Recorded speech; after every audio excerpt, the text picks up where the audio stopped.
Montana Fish, Wildlife and Parks is trying to raise awareness about poaching after a couple of recent incidents. MTN's Coulter Anstad explains what officials want you to know. It's theft. FWP Region 4 Information Officer Bruce Auckley doesn't mix words when talking about poaching. Wildlife belongs to everybody in the state of Montana.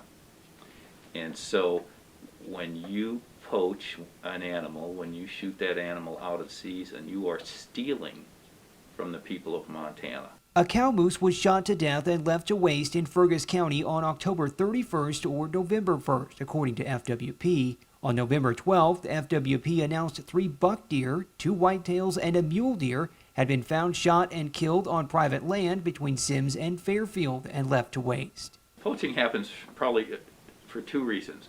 People who deliberately go and break the law and people who make a mistake. And I like to say everybody makes mistakes.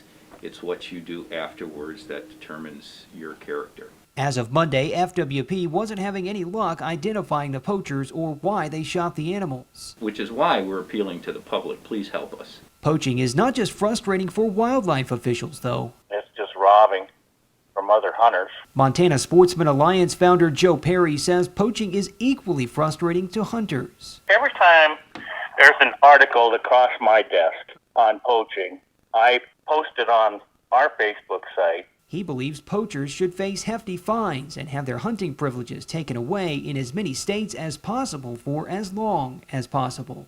Poachers aren't hunters, they're cheaters. In Great Falls, Coulter Anstad, MTN News. The state's general big game season ends November 29th.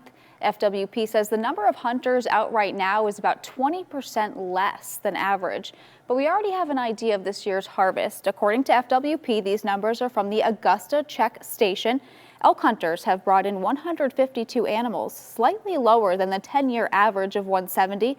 They attribute this lower harvest to the closure of some hunting districts. Mule deer at the check station total 89. The 10-year average is 123. They say mule deer numbers are down primarily because fewer buck deer have been taken by hunters. Whitetail deer totals stand at 187, while the 10-year average is 136.